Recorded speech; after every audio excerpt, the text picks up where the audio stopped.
Projects that corporation has been doing or going to do. चालू वर्षामध्ये काही project नवीन आपण हाती घेतलेले आहेत महत्त्वाचे.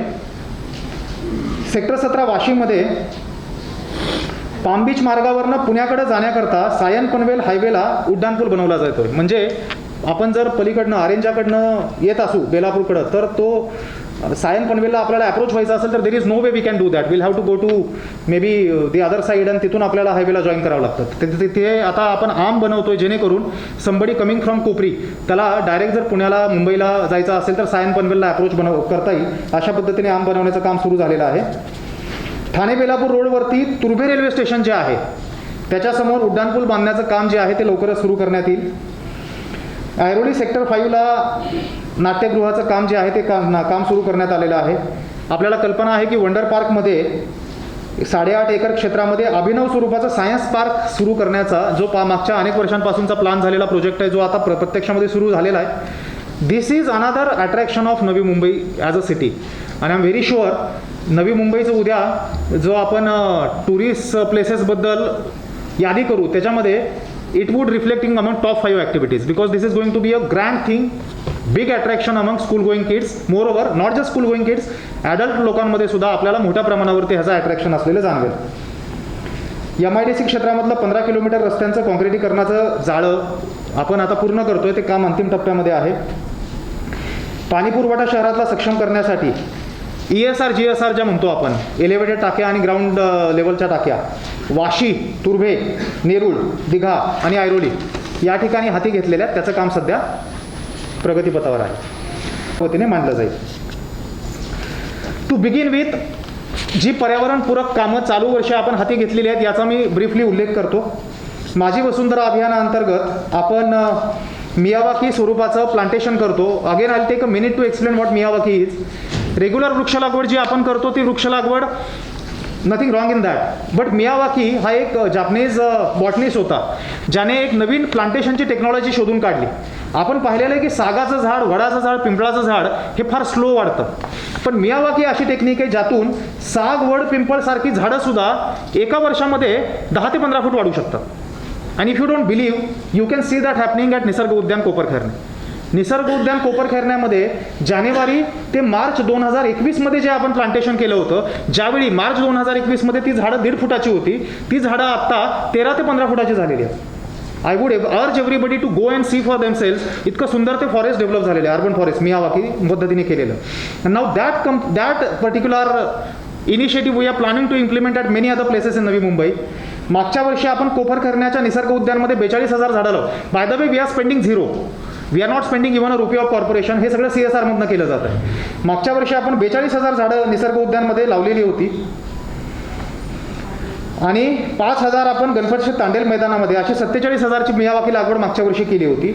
चालू वर्षामध्ये आपण निसर्ग उद्यानमध्ये म्हणजे येत्या वर्षामधलं सांगतोय मी, निसर्ग उद्यान कोपरखैरणे या ठिकाणी ॲडिशनल 22,000, ज्वेल ऑफ नवी मुंबईमध्ये 80,000 आणि इतर 14 लोकेशन आहेत त्या 14 लोकेशनमध्ये 70,000 अशी टोटल 1,72,000 म्हणजे 1,72,000 additional Miyawaki plantation we are planning to do in the coming year.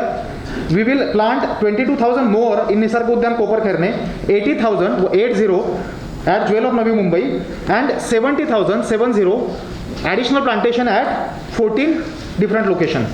Just to note, मियावाकीमध्ये जे प्लांटेशन केलं जातं, बाय द वे आपण जेव्हा अतिवृष्टी होते त्यावेळी पाहतो पाम बीचला फार मोठ्या प्रमाणावर झाडं पडतात. The reason is these all are exotic species. Palm बीचवरती जी झाडं लावली ती सगळी एक्झॉटिक झाडं आहेत आणि एक्झॉटिक झाडं ही पावसामध्ये सगळ्यात पहिली पडतात. जी इंडिजिनस स्पेसीज असतात ती ऊन, वारा, पाऊस याचा फार सक्षमतेने मारा सहन करतात. त्याचबरोबर पक्षी, प्राणी यांच्यासाठी ती फार चांगली असतात. मियावाकीमधनं आपण 100% इंडिजिनस स्पीसीज लावतोय. केमिकल फर्टिलायझरचा 0 वापर आहे. संपूर्णतः शेणखत वगैरे याच्या माध्यमातून केलं जाणारं प्लांटेशन आहे. Prerequisite for improvement. So शहरात किती प्रदूषण आहे हे लोकांना कळावं म्हणून ते बोर्ड लावण्याचं काम काही ठिकाणी ऑलरेडी आहेत, अधिक मोठ्या प्रमाणावरती लावण्याचं काम सुरू आहे. इको मोबिलिटीवरती भर देत सद्यस्थितीत परिवहन उपक्रम म्हणजे आपला NMMT मध्ये आहे, त्यामध्ये 180 इलेक्ट्रिक बसेस सध्या आहेत. अजून 86 इलेक्ट्रिक बसेस आपण विकत घेतोय. म्हणजे 50 बसेस आता आपण झाल्या विकत घेतल्या, त्याला वर्क ऑर्डर दिलेले आहे. अजून 36 बस आपण येत्या 2 ते 3 महिन्यामध्ये विकत घेणार आहोत, कारण तो आपण सबसिडी केंद्र शासनाकडनं मिळालेली आहे. So very soon we will have 180 plus 86 म्हणजे 180 अधिक 86 एवढे इलेक्ट्रिक फ्लीट आपल्याकडे असणार आहे. Moreover while we are adding electric बसच्या माध्यमातून AC मधला कम्फर्टेबल प्रवास आपण लोकांना उपलब्ध करून द्यायचा प्रयत्न करतोय. आपण तो दर सुद्धा कमी केलेला आहे, सो दॅट सामान्य व्यक्तीला सवलतीच्या दरामध्ये कम्फर्टेबल प्रवास मिळावा. आगामी 3 वर्षामध्ये इको फ्लीटचं नियोजन केलेलं आहे. म्हणजे we intend to have 100% NMMT buses running either on electric और CNG. We should no longer have a diesel bus. हे एक उद्दिष्ट डोळ्यासमोर ठेवून पुढच्या 3 वर्षामध्ये त्या पद्धतीने नियोजन केलेलं आहे. सोलार ट्री वगैरे जनजागृतीपर इतर उपक्रम घेतले जात आहेत. Another activity to be mention, very important activity, Yulu bike. जे युलू बाईकचा उपक्रम आपण नवी मुंबईमध्ये पाहतो, this is another aspect we all should be proud of. कारण हा उपक्रम अनेक ठिकाणी वापरण्याचा प्रयत्न झाला, बट समहाऊ तो सक्सेसफुल नाही झाला. 2 reasons it has become successful. One, which we got by inheritance, we are a plant city. आणि प्लान सिटी म्हणून जे आपल्याला इनहरंट ॲडव्हान्टेज आहे त्याच्यामुळे तो सक्सेसफुल झाला. Second, better planning. चांगल्या पद्धतीने नियोजन केल्यामुळे तो सक्सेसफुल झाला. हे आपण का म्हणतोय? नोव्हेंबर 2018ला हा प्रोजेक्ट सुरू झालेला आहे. आतापर्यंत 35 लाख किलोमीटर 35 लाख किलोमीटर एवढ्या त्याच्या राईड झालेल्या आहेत. या सायकल प्रणालीमध्ये 600 सायकल आणि 108 इलेक्ट्रिकल बाईक्स उपलब्ध करून दिलेल्या आहेत. या माध्यमातून 38 करोड 61 लाख ग्रॅम एवढं कार्बन क्रेडिट नवी मुंबई महानगरपालिकेने जनरेट केलेलं आहे. 38 करोड 61 लाख हे युलू बाईकच्या माध्यमातून फक्त. पाम बीच रोडला आपण आता नवीन 7.5 किलोमीटरचा सायकल ट्रॅक निर्माण करत आहोत. C&T वेस्ट प्रकल्प आपला अधिक सक्षमतेने आपण रिॲक्टिवेट केलेला आहे. LED बद्दल मी उल्लेख केला. 2 महत्त्वाच्या कचऱ्याच्या प्रोसेसिंगच्या ॲक्टिव्हिटीज आपण प्रपोज करतोय. एक आहे बायो CNG. तो बायो CNG प्रोजेक्ट लवकरच आपला सुरू झालेला आपल्याला दिसेल. प्लस म्हणजे जो आपण हॉटेल बेस आणि ओला कचरा आणतो त्याचं कंपोस्टिंग फक्त न बघवता त्यापासून गॅस बनवायचा, त्या गॅसवरनं आपल्या बसेस चालू शकतील. ॲडिशनल गॅस काही असेल तर तो कंपनीला विकता येईल. प्लस बायो कोल जनरेट करणं, ज्याला आपण ब्रिकेट म्हणतो, which is considered to be a green fuel, तो बनवण्याचा एक प्रोजेक्ट आपण सुरू करतो. EV पॉलिसी राज्य शासनाने जाहीर केली, इलेक्ट्रिकल व्हेकल पॉलिसी. त्या अनुषंगाने नवी मुंबई महानगरपालिकेने सुद्धा निर्णय घेतलेला आहे that any vehicle which will be purchase by Navi Mumbai henceforth for our officers as well as our respected public representatives will be electric. So इथून पुढे नवी मुंबई महानगरपालिकेमार्फत घेतल्या जाणाऱ्या सगळ्या गाड्या ह्या इलेक्ट्रिक असतील. त्याच्यासाठी आवश्यक चार्जिंग इन्फ्रास्ट्रक्चर आपण सक्षम बनवतोय. Not just for corporation vehicle, आपण 20 चार्जिंग स्टेशनच्या माध्यमातून शहरभर चार्जिंग स्टेशनचं जाळं सुद्धा विणतो. अर्थसंकल्पाच्या माध्यमातून सादर केलेल्या आहेत त्याच्याबद्दल काही विवेचन आपल्यासमोर मी करतो. दूरगामी लाभदायी धोरणात्मक काही कामं आपण करतो. काही अशी धोरणात्मक कामं म्हणजे काही strategically important works which are having very long term implications.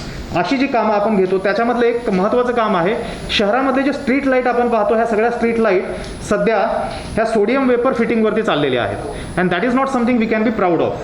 कारण आपण आज छोट्या छोट्या नगरपालिका नगरपंचायती बघतो ज्यांनी सगळ्या LED केलेल्या. So it was a high time that Navi Mumbai which is considered to be a city of 21st century आपल्याकडे LED असणं is not something we should be proud of. आणि त्या दृष्टिकोनातनं आपण सद्यस्थितीमध्ये शहरातील एकूण चालू वर्षामध्ये 9,068 म्हणजे 9068 एवढ्या स्ट्रीट लाईट LED मध्ये कन्वर्ट केलेल्या आहेत चालू वर्षी. प्लस येत्या अंदाजपत्रकीय वर्षात म्हणजे येत्या आर्थिक वर्षामध्ये 35,004 म्हणजे 35,004 एवढ्या सोडियम वेपर फिटिंग ज्या आहेत त्या LED मध्ये आपण कन्वर्ट करून घेणार आहोत. याचं सगळ्यात महत्त्वाचं कॉन्ट्रीब्युशन जे असणार आहे ते आपल्या लाईट बिलाच्या सेव्हिंगमध्ये असेल.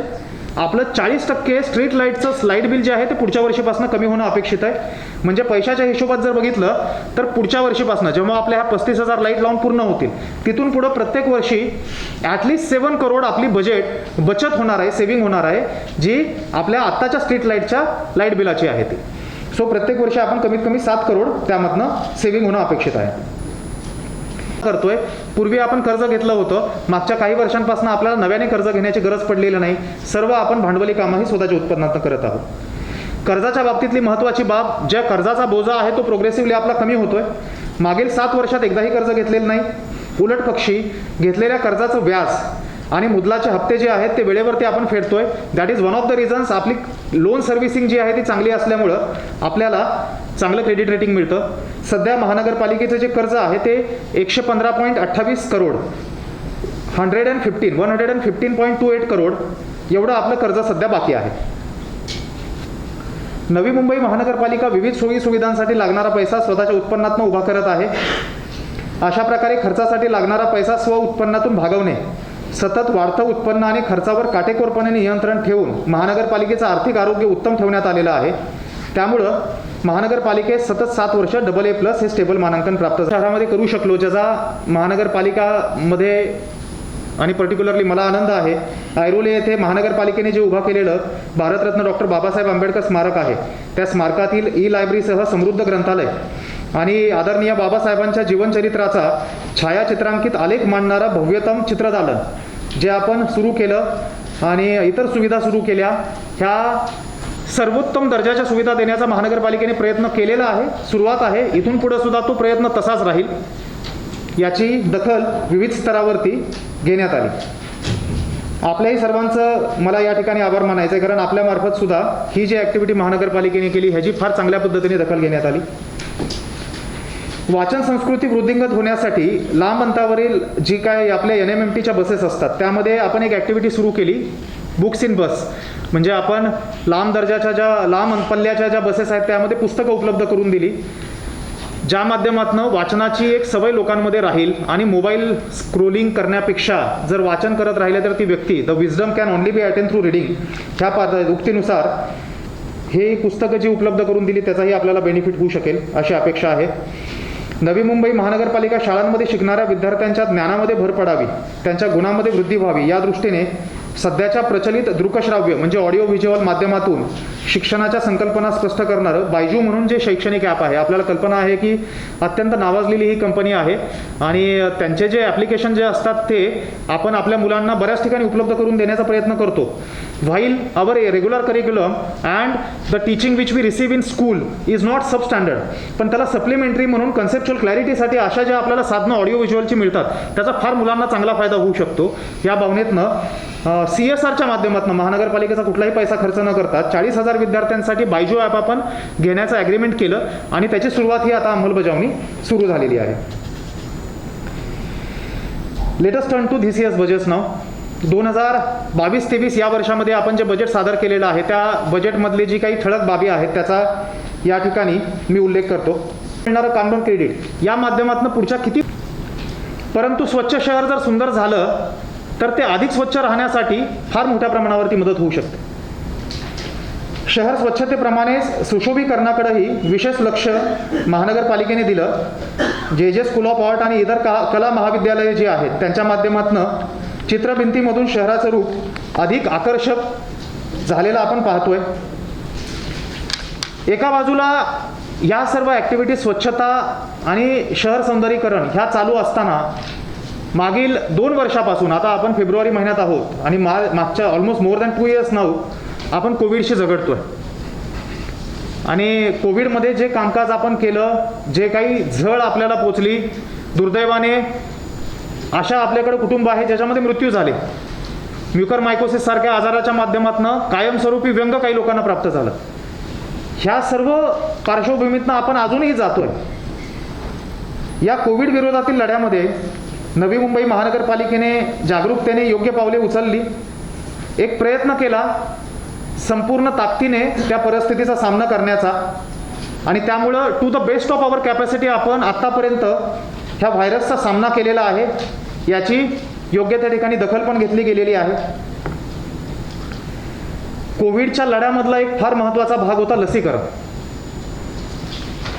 कारण जेव्हा दुसरी लाट आपली चालू झाली त्यावेळी लसीकरणाला सुरुवात झालेली होती. 16 जानेवारी 2021ला आपण लसीकरण सुरू केलं.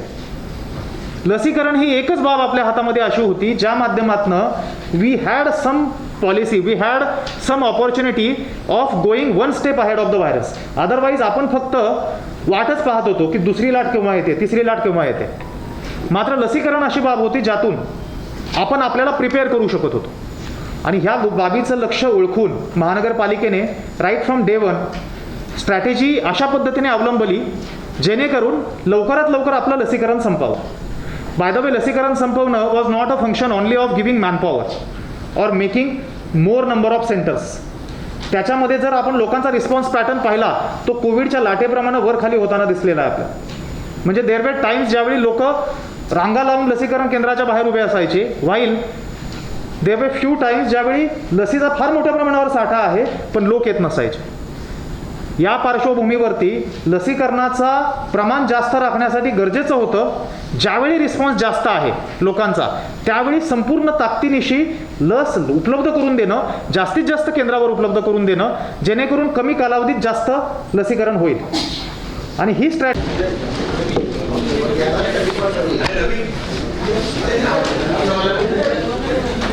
महानगरपालिकेचं ओरिएंटेशन राहिलेलं आहे. ते कोविडसाठी ज्या फॅसिलिटी आपण बनवतो त्या मेकशिफ्ट फॅसिलिटी न बनवता आपले रुग्णालय जे आहेत त्या आपल्या रुग्णालयांचं सक्षमीकरण होणं गरजेचं आहे. कारण आपण एका बाजूला कोविडसाठी खर्च करतोय, मात्र तो खर्चाच्या माध्यमातून जर काही कायमस्वरूपी ॲसेट निर्माण झाले तर ती खऱ्या अर्थाने आपल्यासाठी एक आपत्ती तर आहेच आहे, पण त्यातून काहीतरी पॉझिटिव्ह गोष्ट आपण घडून आणू शकतो. त्या माध्यमातून मला फार आनंद होतो सांगण्यासाठी.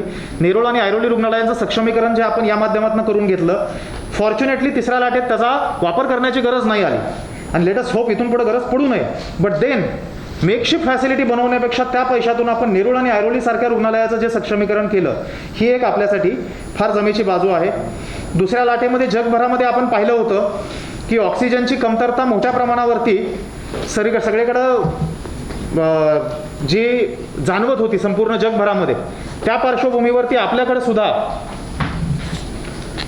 सुद्धा ऑक्सिजनची कमतरता जाणवू नये. फॉर्च्युनेटली सेकंड वेव्हमध्ये आपल्याकडे कुठलीही दुर्दैवी घटना घडलेली नाही आणि that is not a coincidence bye the way. While we should not take pride in that, the reason I say that because I will never say की आमचं कर्तृत्व एवढं भारी होतं की एखादी घटना घडली नाही. Of course, luck has got a very important role to play, but then luck alone cannot ensure there is no untoward incidents. त्याच्यासाठी तुमची तयारी सुद्धा लागते आणि त्या दृष्टिकोनातून दुसऱ्या लाटेमध्ये फॉर्च्युनेटली आपल्याकडे कुठलीही घटना घडली नाही. बट देन तिसऱ्या लाटेमध्ये फॉर्च्युनेटली म्हणण्याची वेळ नाही आली पाहिजे, यासाठी महानगरपालिकेने फार मोठ्या प्रमाणावरती ऑक्सिजनची पूर्वतयारी करून ठेवली. आपल्याकडे जे 5 आपण LMO tank, liquid medical oxygen tank निर्माण केले, त्या माध्यमातून 93 किलो लिटर म्हणजे मेट्रिक टनाच्या हिशोबात 104 मेट्रिक टन 104 मेट्रिक टनाचा साठा आपण करून ठेवला. त्याचबरोबर 4 ठिकाणी आपल्याकडं 2 मेट्रिक टन क्षमतेचे PSO प्लांट पण आपण उपलब्ध केलेले आहेत. ऑक्सिजन कॉन्सन्ट्रेटर मोठ्या प्रमाणावरती अवेलेबल करून घेतलेले आहेत. कोविडसाठी पूर्वतयारी तर आपण केलीच, पण त्याचबरोबर मी उल्लेख केला मगाशी की काही दुर्दैवी घटना आपल्याला पूर्णपणे अवॉइड नाही करता आल्या डिस्पाईट आवर फुलेस्ट एफर्ट. आणि जे दुर्दैवी घटना घडल्या त्यांच्यासाठी जरी त्यांचा लॉस आपण काही केलं तरी भरून निघणं शक्य नसतं, तरी त्यांना परत एकदा जगण्याची उभारी मिळावी म्हणून महानगरपालिकेने आपलं उत्तरदायित्व समजून काही योजना सुरू केल्या. त्यामध्ये आपल्याला कल्पना आहे की दुसऱ्या लाटेमध्ये पर्टिक्युलरली अनेक आपल्यासमोर अशी उदाहरणं आली ज्यामध्ये आई वडील दोघांचा मृत्यू झाला आणि त्यामुळं ती मुलं जी आहेत ती मुलं अनाथ